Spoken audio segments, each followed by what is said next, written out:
Assalamu alaikum dear students. We are here with figures of speech today. What are figures of speech?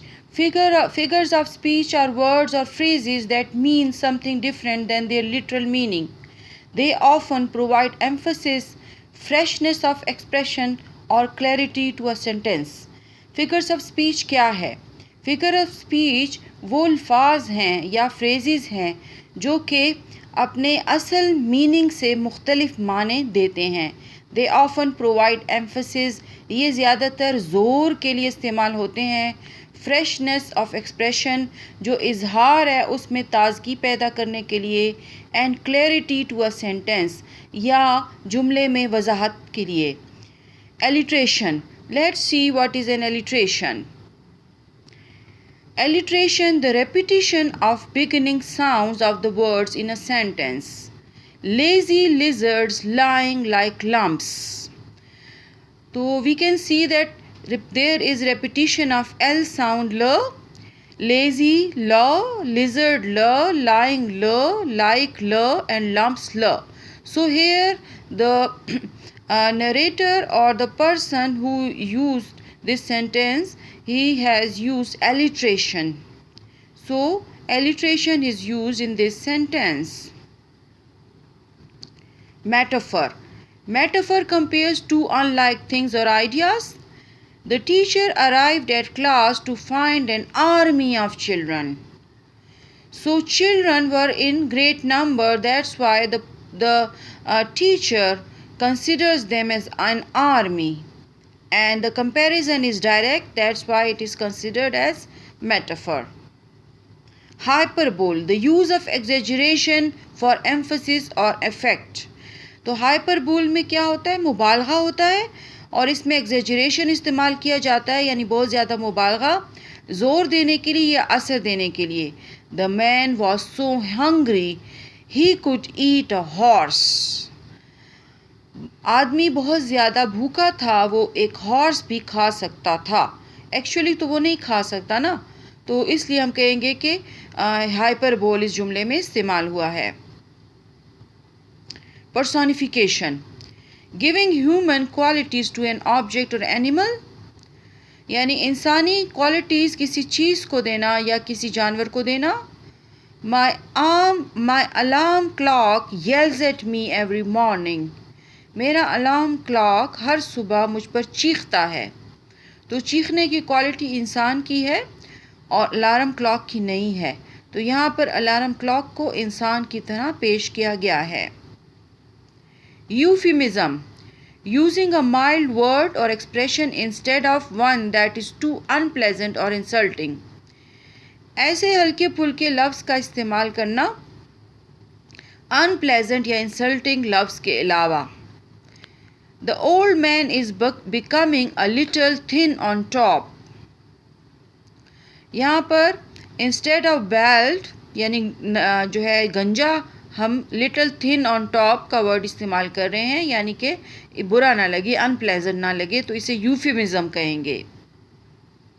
Irony, using words where the meaning is the opposite of their usual meaning. Irony का मतलब ये है कि जब असल meaning की जगह दूसरा मतलब अखज़ किया जाए और अपोजिट मीनिंग मुराद हो. Looking at the messy room, mum said wow you could win an award for cleanliness. तो कमरा साफ़ नहीं था, मदर ने कहा कि आपको तो क्लीनलीनेस का अवार्ड मिलना चाहिए. तो तर्ज करके बात करना या आयरनी लेना, ऐसे बात करना जबकि अपोजिट करके बात मुराद कर लेना करना, तो इसे आयरनी कहेंगे. Onomatopoeia, onomatopoeia, a word that sounds like what is describing. एक ऐसा लफ्ज़ है जो कि किसी भी जानवर या किसी भी चीज़ की आवाज़ को ज़ाहिर करता है. The cat was so hungry he gave a loud meow. तो यहाँ पे मियाओ जो है कैट की आवाज़ है, तो इसे हम ओनोमेटोपिया कहेंगे. Oxymoron, two contradictory terms use together, दो ऑपोजिट टर्म्स एक साथ इस्तेमाल होती हैं. Everyone thought the gorilla was pretty ugly, हर किसी ने सोचा कि गोरिल्ला जो है खूबसूरत और बदसूरत था। तो यहाँ पे प्रिटी और अगली दोनों ऑपोजिट है, तो हम यहाँ पे कहेंगे कि ऑक्सीमोरन यूज़ हुआ है। सिमिले, a comparison between two different things seemingly unlike one another. दो बिल्कुल एक दूसरे से मुख्तलिफ चीज़ों का आपस में कंपैरिजन है। The boy was being as brave as a lion at the dentist. लड़का जो है डेंटिस्ट के सामने बिल्कुल एक शेर की तरह बहादुरी शो कर रहा था। तो ये सिमिले के साथ एज या लाइक ज़रूर यूज़ होगा। तशबीह इसको उर्दू में कहते हैं। Assonance, the repetition of vowel sounds to create internal rhyming within a sentence. ये वॉवल साउंड्स की रेपिटेशन है ताकि एक सेंटेंस के दरमियान राइमिंग की जा सके। Tiger tiger burning bright in the forest of the night. तो यहाँ पे जो है एसोनेंस यूज़ हुआ है, जैसे टाइगर का आई, ब्राइट का आई और IGH और नाइट का IGH। तो यहाँ एसोनेंस है, यानी कि साउंड कौन सी है, वॉवल साउंड है। पन क्या है? पन, a form of words play using multiple meanings of a word to humorous effect। एक ऐसा वर्ड यूज़ करना जिसके बहुत से मीनिंग हो ताकि ह्यूमरस इफ़ेक्ट दिया जा सके। Did you know that taller people sleep longer in bed? क्या आप जानते हैं कि लंबे लोग जो हैं वो बेड पर लंबा सोते हैं, मतलब ये कि they need a long bed. ठीक है, तो इसमें पन यूज़ हुआ है। मैलप्रॉबिज्म, ये क्या है देखते हैं। The mistaken use of a word in place of a similar sounding one. ये एक ऐसे लफ्ज़ का इस्तेमाल गलती से करना जिसकी साउंड जो है वो एक जैसी हो। Dad says the monster is just a pigment of my imagination. अब यहाँ पे पिगमेंट कहा गया जबकि फिगमेंट होना चाहिए था। तो ये मैलप्रॉबिज्म का मतलब है एक साउंड की वजह से लफ्ज़ का गलत इस्तेमाल। फिगर्स ऑफ स्पीच हमने आज ये सीखे हैं, नए दूसरे भी सीखते हैं। Anaphora, let's see what's anaphora. Anaphora is when a word is repeated multiple times with in a phrase. Anaphora वो है फिगर ऑफ स्पीच जिसमें एक लफ्ज़ कई दफ़ा इस्तेमाल होता है कोई भी किसी भी फ्रेज़ में। He had one apple, one banana and one pear। तो वन बार बार इस्तेमाल हुआ तो इस सेंटेंस में एनाफोरा यूज़ हुआ है। Apostrophe is speaking to an object or item that is not alive as if it were in fact alive। Apostrophe वो figure of speech है जिसमें हम एक ऑब्जेक्ट को बोलता हुआ दिखाते हैं ऐसे जैसे कि वो ज़िंदा हो जबकि वो हकीकत में ज़िंदा ना हो। Come on trousers you have to fit me. Trousers आ जाओ और आपको मुझ पर फिट होना है। तो ट्राउज़र्स को बुलाया गया है, तो यहाँ पर इस सेंटेंस में एपोस्ट्रोफी है। Chiasmus is when two sentences are balanced against one another but with the words reversed. Chiasmus इस वक्त इस्तेमाल होता है जब दो सेंटेंसेस एक दूसरे के साथ बिल्कुल बराबर होते हैं लेकिन लफ्ज़ एक दूसरे के ऑपोजिट इस्तेमाल हुए होते हैं, जैसे कि work to live and do not live to work. जिंदा रहने के लिए काम करो लेकिन जिंदा रहने के लिए काम ना करो। इसमें बहुत डीप बात है, दो मुख्तलिफ बातें हैं और उन पे स्ट्रेस दिया गया है। हाइपरबोल हम पीछे कर चुके हैं, इसको फिर भी रिवाइज कर लेते हैं। Hyperbole is a term which uses an exaggeration to add a more dramatic meaning to the sentence. My bag weighs a ton. ठीक है, तो हाइपरबोल में एग्जेजरेशन यूज़ होती है। Litotes is an understatement which applies a negative to express the meaning of the formative. Litotes एक understatement है, एक बयान है जिसमें एक नेगेटिव स्टेटमेंट इस्तेमाल किया जाता है एक पॉजिटिव मीनिंग देने के लिए। That dress is not too bad. ये लिबास इतना बुरा नहीं है। यूफिमिज्म, आयरनी, एजोनेस हमने कर ली। एंटीथीसिस को देखते हैं। Antithesis is applying a juxtaposition of ideas which are contrasting in a statement that is balanced.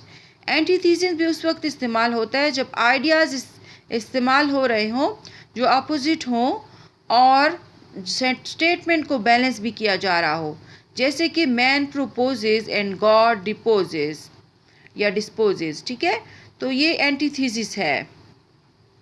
Alliteration हमने देख लिया कि it is when there is a repetition of sound within a phrase और sentence. She sells sea shells on the sea shore, तो यहाँ पे S का बार बार इस्तेमाल है।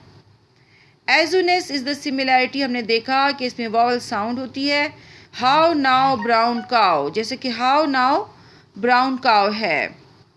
यूफिमिज्म हमने पहले भी देखा, दोबारा देख लेते हैं। Replacement of a phrase which might be deemed offensive by one which implies the same meaning but does not carry offence with it.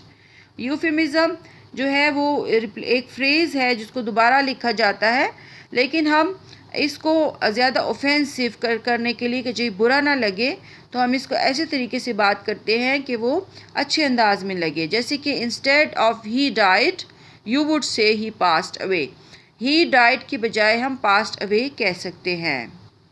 Irony हमने देखा था कि irony is a statement which conveys the exact opposite meaning of what is literally being said. Irony वो चीज़ होती है जिसमें इंसान किसी भी जो भी कहा जा रहा है लिटरली उससे ऑपोजिट मीनिंग मुराद होता है। The fire station burn to the ground, तो यहाँ पर इसमें ऑपोजिट मीनिंग मुराद है।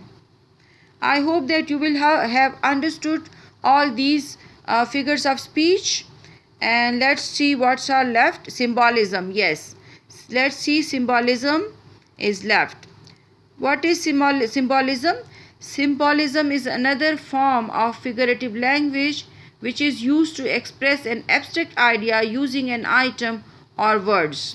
सिम्बॉलिज़म एक फॉर्म है फिगरेटिव लैंग्वेज की जो कि इस्तेमाल होती है एब्स्ट्रैक्ट आइडिया को बयान करने के लिए, जिसमें एक आइटम इस्तेमाल होता है ये words. We had to put out a red alert, हमें एक रेड अलर्ट जो है वो हमें जारी करना पड़ा। ठीक है, तो ये सिम्बॉलिज़म यानी सिंबल यूज़ किया है इसमें, सिंबल एब्स्ट्रैक्ट आइडिया को एक्सप्रेस करने के लिए। नेमोटोपिया हम कर चुके हैं, आयरनी भी आपने सीख लिया है। ईडियम को देखते हैं, ईडियम क्या है? An idiom is a phrase which bears no literal meaning to the situation it is describing, but it implies the fact or story behind it. Idiom एक phrase है जिससे उसका असल जो लफ्ज़ी मीनिंग है वो मुराद नहीं होता जो सिचुएशन के मुताबिक हो, बल्कि इससे जो है इसका दूसरा मीनिंग मुराद होता है, हिडन मीनिंग मुराद होता है, और इसके पीछे एक पूरे फैक्ट्स हकाइक होते हैं और इसके पीछे पूरी एक कहानी होती है जिससे ये बना होता है। हर लैंग्वेज के अपने अपने ईडियम्स हैं, अरबिक ईडियम्स भी हैं, टर्किश ईडियम्स भी हैं, इंग्लिश के अपने ईडियम्स हैं। Each nation has their own idioms based on some facts and reality and stories behind them. For example, there is a silver lining in every cloud. हर दिन के बाद उम्मीद की किरण होती है। इससे मुराद ये है कि हर बादल में जैसे कि सिल्वर लाइनिंग होती है, तो ये मुराद नहीं है, इससे मुराद है कि उम्मीद की किरण ज़रूर होती है। तो हमने आज बहुत सारे फिगर्स ऑफ स्पीचेस भी किए हैं।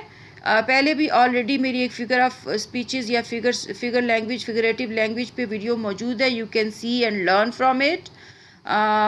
And don't forget subscribe, like, share and comment on my video, and also I'm waiting for your positive feedback. See you next time. Allah Hafiz.